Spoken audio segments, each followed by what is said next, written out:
Welcome back to This or That, an NBA podcasting experience. Got my boy Toph here in the cut with us, our Celtics affiliate. He's going to break down game one for us, helping us out here. We are doing our game previews. If you haven't checked out the other ones, don't know what you're doing. You're going to want to get your eyes on those. They're very good.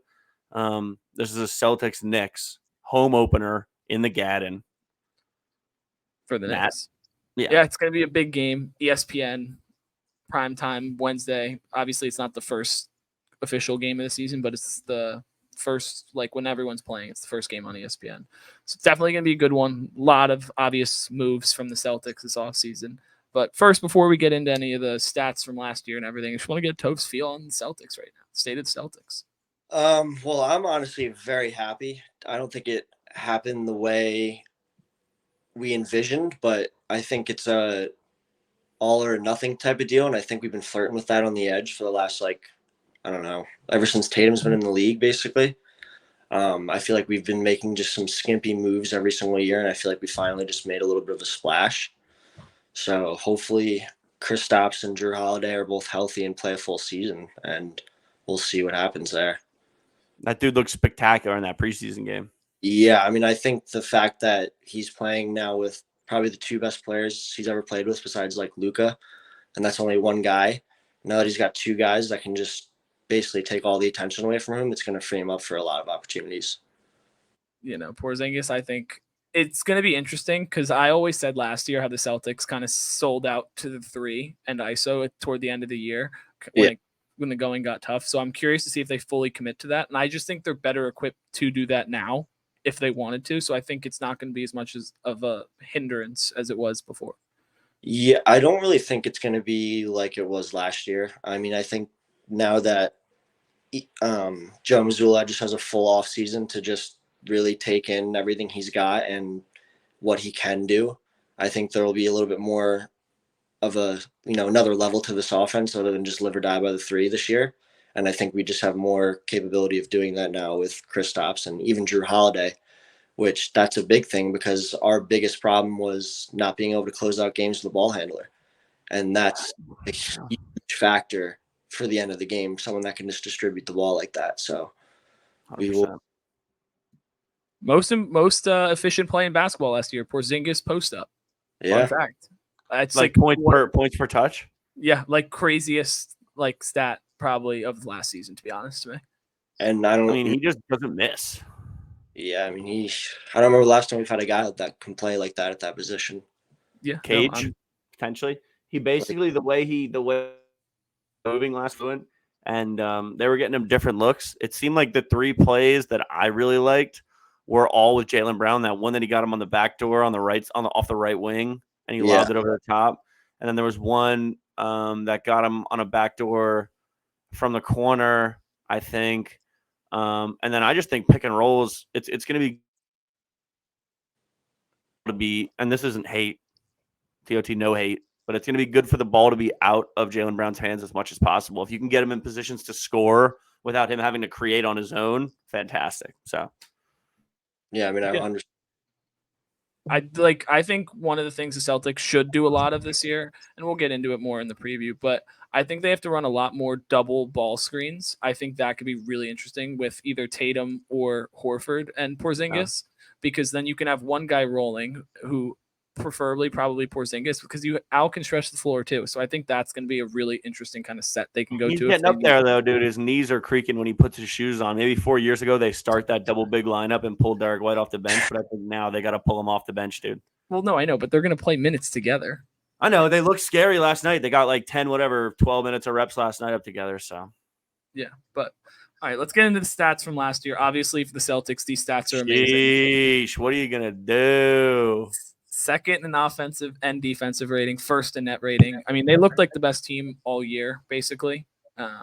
Just in stats and eye tests, they just looked like the best team. Obviously, these numbers are going to be probably similar, but just come in a different way than what we saw last year, obviously, with all the moves. But I don't want to touch too much on this because it's kind of not irrelevant, but it shows you people all that were calling for Joe Mazzulla's head. Look at these numbers. Yeah. I mean, if you guys also haven't watched the interview with him on JJ, it's really insightful and cool to see him just take on the challenge of waking up one day as an NBA coach and having players on your team that are older than you. So I'd check that out if I was you. Numb nuts. But all right, let's go to the Knicks side of things, and then we'll get into the more preview aspect of it.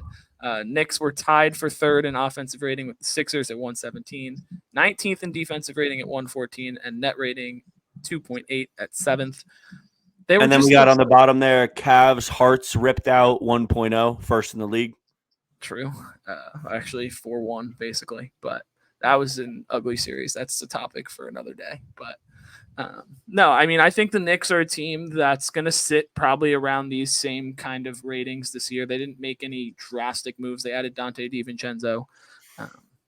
I just don't think they're going to like really take a jump where I can see them winning 55 games or something like that. Like I think 47 to 48 is like a fair number for them.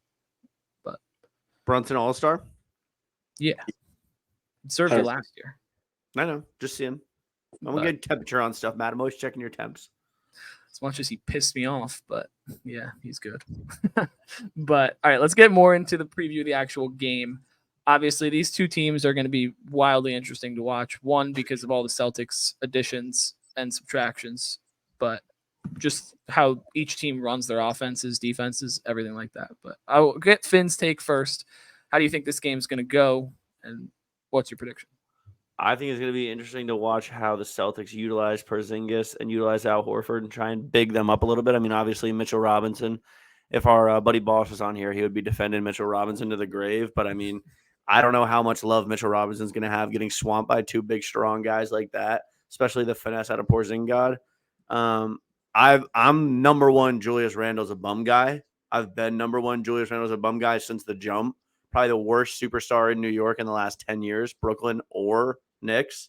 I'm curious, Toph, how many minutes do you think Porzingis is going to play a night? A little bit off topic, but I was just thinking about that this whole time.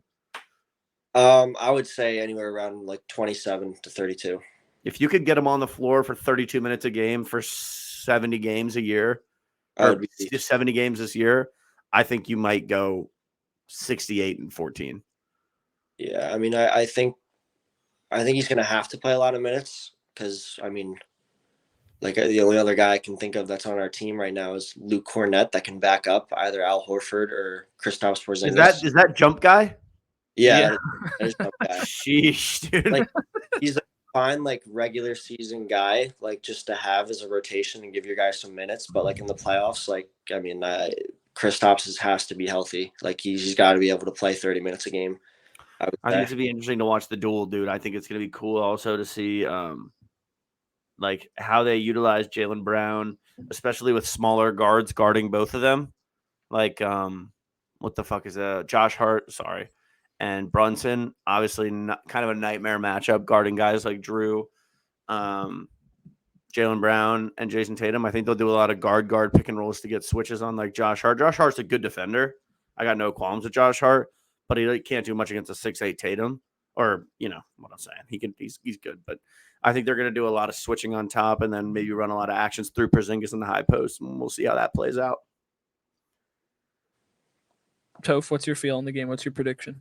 So, I mean, if I'm going into any game this season with a healthy starting five, I don't really see that can beat us. There's some teams that can, but I mean, I've been thinking about it for the last 15 minutes. I think there's a chance we could lose this first game just because it's in the Garden. The Knicks haven't really had a good team in a while. They've had some success. You know, Jalen Brunson's a new guy in the city. He's balling. I think, could be very electric in there, and I think we could drop it. We just got Drew, last week, 2 weeks ago? Yeah. I mean, how much time has he really been able to settle in? And I don't know. I think it should be a very good game. I think it's going to go down in the fourth quarter. It's not going to be a blowout by any means.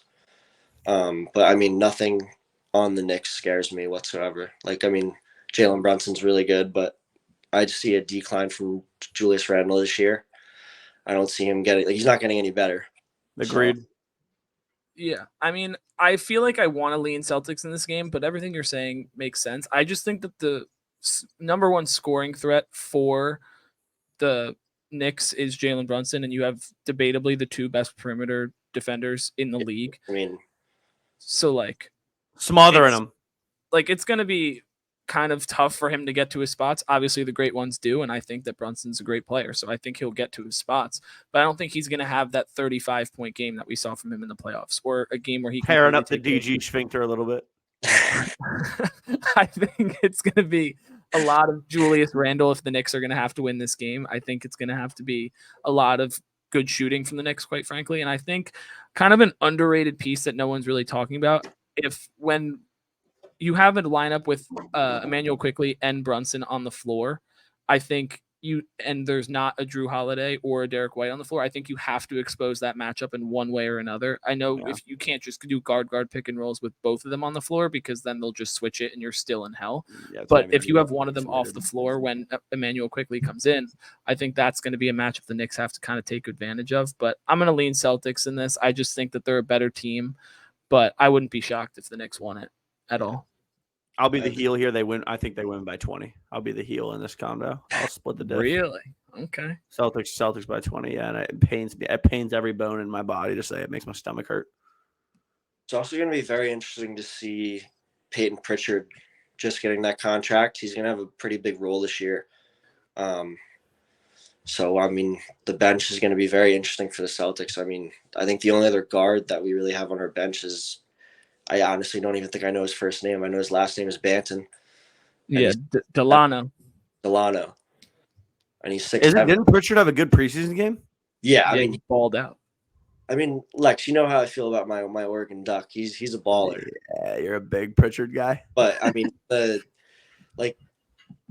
light's getting pretty bright for him now. He's gonna have to really step up. He's been asking for trade for a while, and we gave him a contract, and now he's gonna actually get minutes. So hopefully he doesn't have Jared Allen syndrome, Matt.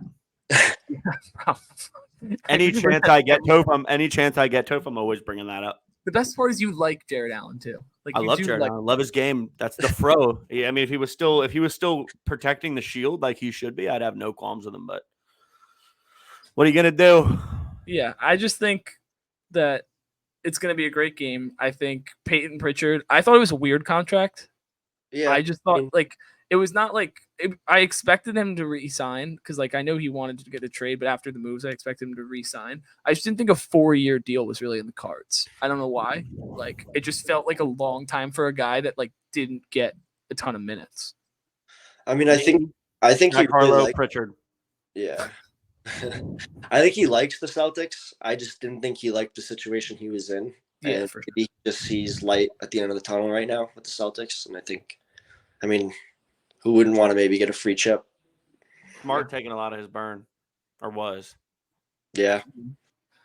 Like I said, sorry, I was cutting off Toph. I'll add one more. Me, Peyton Pritchard, Tyler Hero, Jack Harlow, and Toph. There you go. Hold it down. But yeah, that's our preview for Celtics Knicks. Obviously, thanks, Toph, for coming on. Yeah, appreciate it, brother. Well, you'll see him again. Our Celtics correspondent. Yeah, you'll see him again. You'll see him again. But comment, subscribe, check out these other previews popping up.